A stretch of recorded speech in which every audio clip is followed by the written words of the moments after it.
जब आपकी उम्र 15 से लेकर 25 साल तक की होती है तो इस उम्र में बहुत सारे लोग आपकी जिंदगी में आते हैं।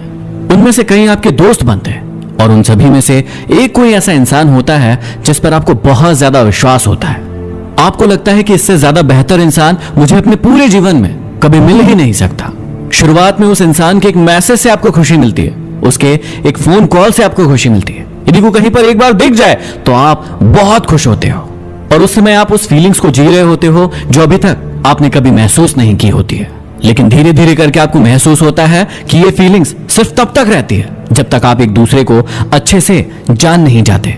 जैसे जैसे आप एक दूसरे को जानने लगते हैं वैसे वैसे एक दूसरे की अच्छाइयां और एक दूसरे की बुराइयों को जानने लगते हैं। इस पृथ्वी पर कौन ऐसा इंसान होगा जिसके अंदर बुराइयां नहीं होगी?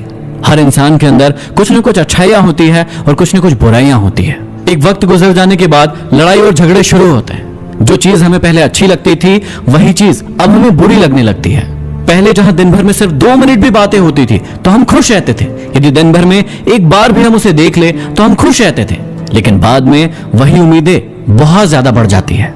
अब यदि सामने वाला इंसान दिन दिन भर समय भी देगा उसके बाद भी आपको लगता है कि वो समय कम दे रहा है। यदि वो आपकी पहले से ज्यादा केयर भी करे तो भी इंसान को लगता है कि वो सामने वाला केयर नहीं कर रहा है। और फिर कुछ समय पहले जिस इंसान के साथ हमने जीने मरने की कस्में खाई थी वही इंसान हमें बुरा लगने लगता है। अब यहाँ पर 2 चीजें होती है, या तो आप वो इंसान है जो सामने वाले इंसान के साथ ऐसा कर रहे हैं या फिर वो सामने वाला इंसान है जो आपके साथ इस प्रकार का व्यवहार कर रहा है। अब आप बहुत कश्मकश में रहते हो, बहुत परेशान रहते हो, सोचते हो कि मुझे क्या करना चाहिए। फिर एक ऐसा समय आता है जब आप न उस इंसान के साथ रह पाते हो और ना ही उस इंसान को छोड़ पाते हो। तब आपके मन में एक प्रश्न आता है कि ऐसे समय में मुझे क्या करना चाहिए? क्या मुझे उसके साथ रहना चाहिए या फिर उसे छोड़ देना चाहिए? आप अपने आप से एक प्रश्न पूछिए कि क्या ये बहुत समय से इसी प्रकार से चल रहा है? यदि बहुत समय से इसी प्रकार से चल रहा है तो इसका एक बहुत ही आसान सा जवाब है, किसी का जबरदस्ती प्यार पाने से अच्छा है कि उस इंसान को आप समय के साथ छोड़ दो ताकि वो इंसान भी खुश रहे और फिर आप भी खुश रह पाए।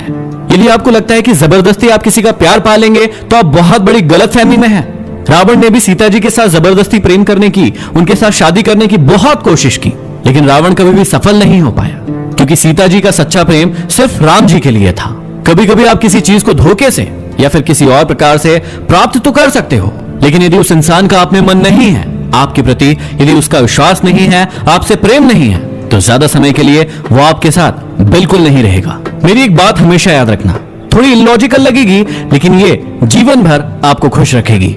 आप उस इंसान को प्रेम करते हैं जो आपसे प्रेम नहीं करता, जबकि आपको उस इंसान से प्रेम करना चाहिए जो आपको प्रेम करता हो। जबकि होता यह है कि जो इंसान हमसे प्रेम करता है उसे तो हम अपनी जिंदगी से दूर भगाते हैं और जो इंसान हमसे प्रेम नहीं करता, हमें भाव नहीं देता, उसके पीछे हम अपनी पूरी जिंदगी भागते रहते हैं। इसलिए आज के बाद एक बात हमेशा याद रखना, किसी इंसान के साथ जबरदस्ती रहने से अच्छा है कि आप उसे छोड़ दें। अगले वीडियो में फिर मिलते हैं। Signing off.